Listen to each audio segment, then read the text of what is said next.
कहते हैं दुश्मन का दोस्त दुश्मन होता है, लेकिन ट्रंप ने यह फॉर्मूला ही बदल दिया। रूस और चीन के करीबी, अमेरिका के दुश्मन, उत्तर कोरिया के तानाशाह किम जोंग उन के लिए ट्रंप ने अपने 70 साल पुराने दोस्त दक्षिण कोरिया को ठेंगा दिखा दिया है। वो किम जोंग उन जो पूरी दुनिया को परमाणु बटन, बैलिस्टिक मिसाइल दिखाकर डराते हैं, उन्हें डोनाल्ड ट्रंप अपना बहुत अच्छा दोस्त बता रहे हैं। ट्रंप और किम जोंग उन के इस नए भाईचारे की आखिर वजह क्या है, इस रिपोर्ट से समझिए। Kim Jong-un has always treated me with great respect. I understand him, he understands me.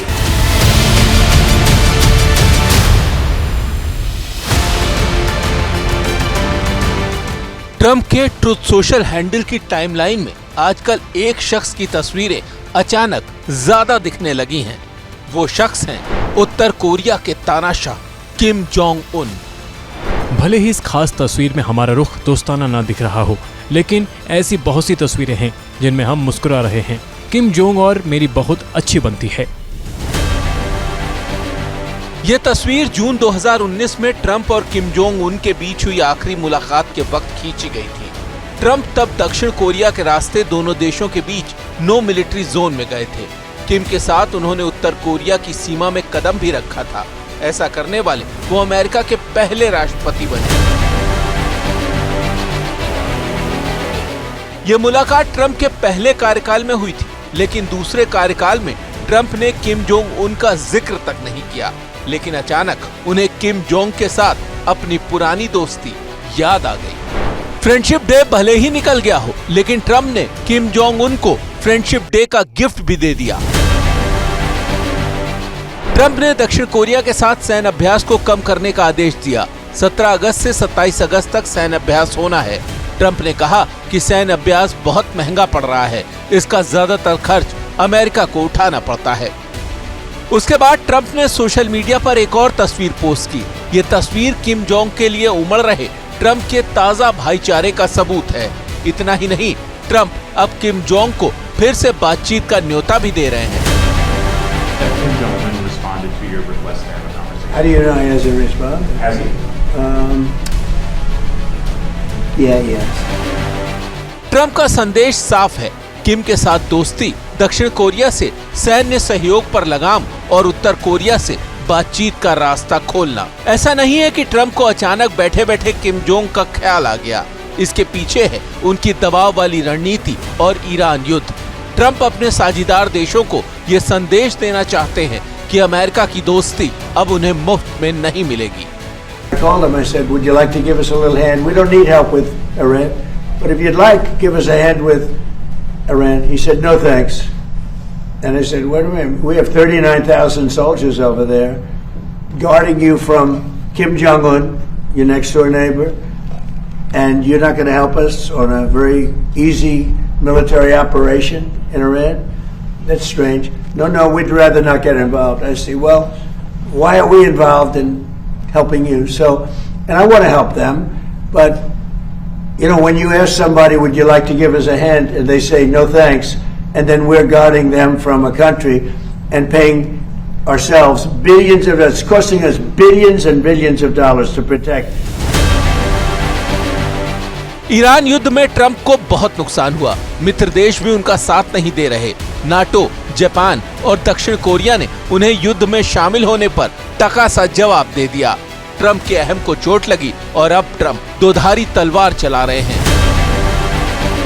दक्षिण कोरिया से पूछ रहे हैं कि तुम अमेरिका के लिए क्या कर रहे हो, और उत्तर कोरिया से कह रहे हैं कि हम बात कर सकते हैं। ट्रंप का किम जोंग उन के लिए उमड़ा ये प्यार दक्षिण कोरिया के लिए चिंता का सबब है। दक्षिण कोरिया के लिए किम जोंग उन सबसे बड़ा खतरा है। अगर अमेरिका के साथ उसका सैन्य गठबंधन टूटता है तो पूरे इलाके में अशांति फैलने का खतरा है। लेकिन ट्रंप कहते हैं कि किम की दोस्ती से वो सब ठीक कर लेंगे। I'm making it much safer. You see, I'm actually making it much safer. Kim Jong-un has always treated me with great respect, and we met on numerous occasions, actually, 2 primary occasions, spoken, and spend time.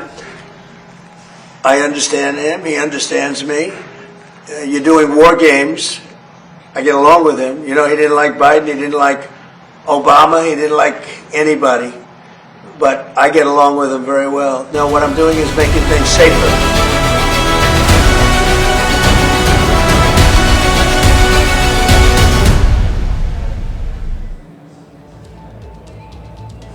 America और उत्तर Korea के रिश्तों में भले ही तल्खी हो, दुश्मनी हो, लेकिन Trump और किम जोंग उन का निजी रिश्ता 2018 के बाद से बहुत मजबूत दिखता है। दोनों ही एक दूसरे को पसंद करते हैं और इसकी वजह है दोनों के बीच की समानताएं। दोनों सत्ता पर पूरा कंट्रोल चाहते हैं, दोनों स्वभाव से गुस्सैल हैं, दोनों को स्पॉटलाइट पसंद है, दोनों को ड्रामा पसंद है, दोनों अमीर ताकतवर परिवारों से ताल्लुक रखते हैं, दोनों में ही ताकत की भूख है और दोनों को ही ताकतवर खुद को दिखाने का दुनिया के सामने शौक भी भरपूर है।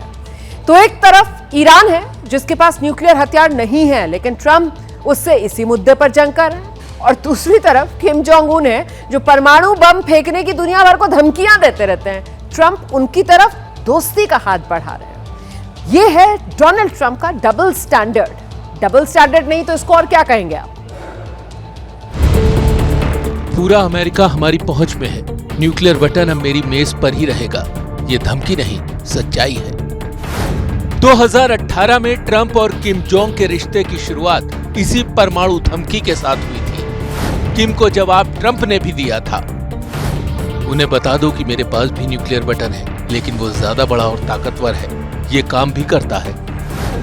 एक दौर था जब ईरान की तरह की धमकियां ट्रंप किम जोंग उन को देते थे, लेकिन 2018 में समय का पहिया घूम गया। 2018 में किम जोंग उन की ट्रंप से पहली मुलाकात हुई थी। उस मीटिंग के बाद ट्रंप ने क्या कहा था, पहले वो सुनिए। I don't want to see a nuclear weapon destroy you and your family. I want to have a good relationship with North Korea. तब भी ट्रंप ये बता रहे थे कि उत्तर कोरिया को न्यूक्लियर हथियार नहीं बनाने देंगे। 8 साल में क्या बदल गया? क्या उत्तर कोरिया ने परमाणु कार्यक्रम बंद कर दिया? जवाब है नहीं। जून 2026 में किम जोंग ने न्यूक्लियर प्लांट का दौरा किया। IAEA का दावा है कि उत्तर कोरिया के पास 2 एक्टिव न्यूक्लियर एनरिचमेंट प्लांट हैं। अमेरिकी रिपोर्ट के मुताबिक उत्तर कोरिया ने गुजरे सालों में कई इंटरकॉन्टिनेंटल बैलिस्टिक मिसाइल्स का सफल परीक्षण किया है। इन मिसाइलों की क्षमता अमेरिका तक वार करने की है। ट्रंप के दोबारा राष्ट्रपति बनने के बाद से उत्तर कोरिया ने 24 बैलिस्टिक मिसाइल्स टेस्ट किए हैं। यानी जो न्यूक्लियर खतरा ट्रंप को ईरान से है, उससे ज्यादा बड़ा खतरा उत्तर कोरिया से है। This is generational damage to America's reputation. If you don't want nukes in the world, then you don't do this. Because South Korea, Japan now, and our allies in Asia will be trying to get nukes because they no longer believe that the US's word is worth anything. सवाल इसलिए भी उठ रहे हैं क्योंकि उत्तर Korea रूस और चीन का करीबी है। किम जोंग ने यूक्रेन युद्ध में रूस की मदद की, यूक्रेन के साथ युद्ध में अपने सैनिक भेजे, ईरान को मिसाइल बनाने में मदद की, और अब किम जोंग के लिए ट्रंप अपने पुराने दोस्त को दांव पर लगाने को तैयार हैं। 2018 में सिंगापुर के सेंटोसा द्वीप पर दोनों की पहली मुलाकात हुई थी। इस मुलाकात के बाद दोनों का रिश्ता मजबूत हुआ। शुरुआत भी अच्छी थी। दोनों नेताओं ने एक संयुक्त बयान पर दस्तखत किए। इसमें नए संबंध बनाने और कोरियाई प्रायद्वीप को परमाणु मुक्त करने की दिशा में काम करने की बात थी। इसके बाद वियतनाम के हनोई में दोनों नेता फिर मिले, औपचारिक शिखर वार्ता हुई, लेकिन कोई समझौता नहीं हुआ। असल में किम जोंग परमाणु हथियार खत्म करने को राजी नहीं हुए, लेकिन किम जोंग के लिए ट्रंप के दिल में जगह कम नहीं हुई। ट्रंप का एक पुराना वीडियो इसकी गवाही दे रहा है। Are we close to seeing Mr. Kim here at the White House? Could happen. I mean, They talked about that yesterday with Mike Pompeo? Yeah, I think it's something that could happen. Yeah. Kim Jong के आगे फिर से दोस्ती का हाथ बढ़ाकर क्या Trump अपनी एशियन स्ट्रैटेजी को बदल रहे हैं? कि ट्रंप की कूटनीति दुनिया का नया पावर गेम लिख रही है? ये सवाल इसलिए उठ रहे हैं क्योंकि मामला सिर्फ एक सैन्य अभ्यास का नहीं है, मिलिट्री एक्सरसाइज से हाथ खींचकर ट्रंप पूरे ईस्ट एशिया का पॉलिटिकल बैलेंस बदलने के संकेत दे रहे हैं। पहले समझिए आप कि सैन्य अभ्यास आखिरकार जरूरी क्यों है। इसका पहला संदेश तो उत्तर कोरिया के लिए है कि दक्षिण कोरिया अकेला नहीं है। इसका दूसरा संदेश दक्षिण कोरिया के लिए है कि दोनों देशों की दोस्ती सिर्फ कागज पर नहीं है बल्कि जमीन पर तैयारी के तौर पर मौजूद है। तीसरा संदेश चीन, रूस के लिए भी सैन्य गठबंधनों के जरिए अमेरिका ईस्ट एशिया में अपनी मौजूदगी बनाए हुए है। अब ईरान युद्ध को लेकर ट्रंप अपने सहयोगी देशों के रवैये से खुश नहीं है। किम जोंग उन को बातचीत का प्रस्ताव देकर ट्रंप दक्षिण कोरिया पर दबाव बना रहे हैं। लेकिन ट्रंप की ऐसी क्या मजबूरी है कि वो अपने दोस्तों को ही धमका रहे हैं? कहीं ट्रंप का बयान ईरान वॉर और मिड टर्म इलेक्शन के दबाव का ये साइड इफेक्ट तो नहीं है?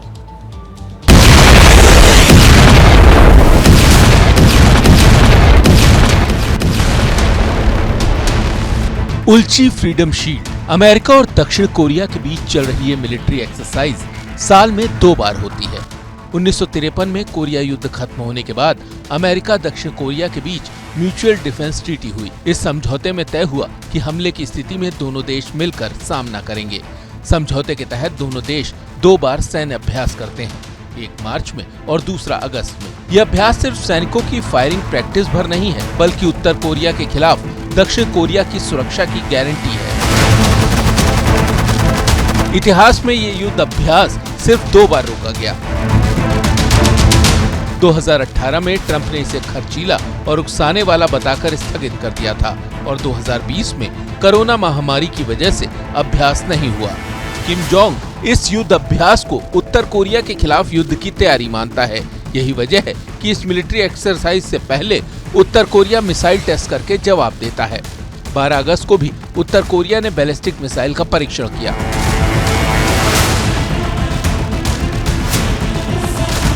– 2019 में भी ट्रंप ने सैन्य अभ्यास के आकार में कटौती की थी, लेकिन तब वो दोनों देशों के बीच शांति का झंडा उठाकर चल रहे थे। दक्षिण कोरिया के राष्ट्रपति ली जे म्यंग के सामने उन्होंने किम जोंग की तारीफ की थी। Say that Kim Jong-un and I had a very good relationship, as you remember.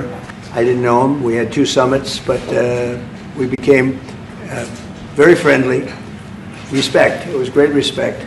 We think we can do something in that regard with respect to North and South, and I think you are much more prone to doing that than other leaders that I've been working with from South Korea.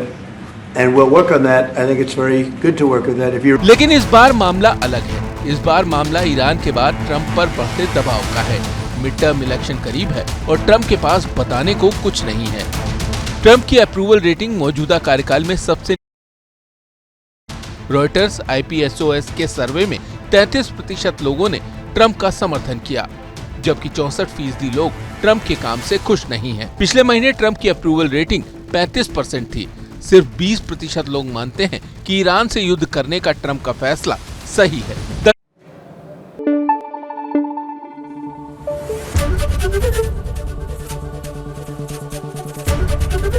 ABP news आपको रखे आगे।